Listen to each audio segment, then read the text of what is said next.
आज दिनांक 4 जानेवारी 2024 रोजी गोपाल लॉज हिंगोली येथे सकाळी ठीक 10 वाजता राष्ट्रीय आरोग्य अभियान सार्वजनिक आरोग्य विभाग हिंगोली अंतर्गत तालुका आरोग्य विभागाच्या वतीने आमदार संतोष बांगर यांच्या प्रमुख उपस्थितीत आशा दिवस मोठ्या थाटात साजरा करण्यात आला।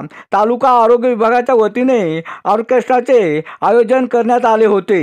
यावेळी तालुका आरोग्य अधिकारी डॉक्टर नामदेव कोरडे, सुभाष बांगर, धनराज कदम, रत्नाकर महाजन, अस्मिता फाउंडेशनच्या अनिता पंडित, प्रकाश बर्वे, प्रदीप आंधळे, मारुती सोलापुरे, शैलेश मुंदडा, पंजाब गायकवाड, रवींद्र भालेराव, मनवर, शेख अनवर, सुनीता इंगोले, गणेश टोके व मोठ्या संख्येने आशाताई उपस्थित होत्या।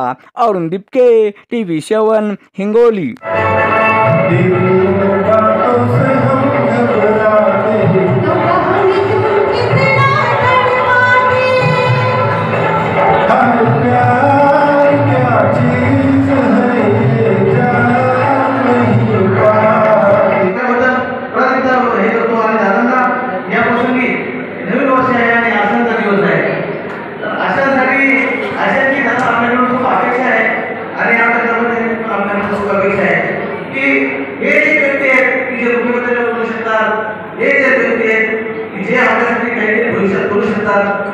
तेव्हापासून मला वाटते की माझ्या आशांना 5200 रुपये महिना हे आपल्या महाराष्ट्र सरकारने चालू केलेला आहे। तेव्हा पूर्वीचा महिना नव्हता।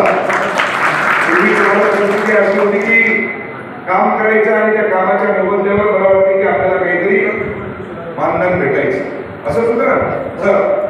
आणि आपले ज्यावेळेस या महाराष्ट्राचे मुख्यमंत्री आदरणीय एकनाथभाई शिंदे देवेंद्रजी फडणवीस साहेब झाले तेव्हापासून माझ्या आशा दिदीला 5200 रुपये हा मोबदला भेटलेला आहे। पण या 5200 रुपयामध्ये मी तुम्हाला सांगतो की मी समाधान नाही, कारण की 5200 रुपयामध्ये होतंय का?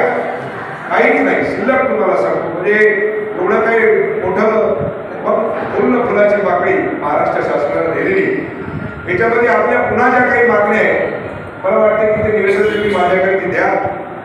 येणाऱ्या काळामध्ये जेवढं काही तुम्हाला सांगतो की माझ्याकडे होईल, या महाराष्ट्राचे मुख्यमंत्री आदरणीय एकनाथभाई शिंदे हे गोरगरिबाचा नेता आहे, गोरगरिबाचे कैवारी, त्यांना गरिबीची जाण आहे। त्यामुळे माझ्या आशा वर्करला मला तरी वाटते की ते नाराज करणार नाही, मला ठाम विश्वास या ठिकाणी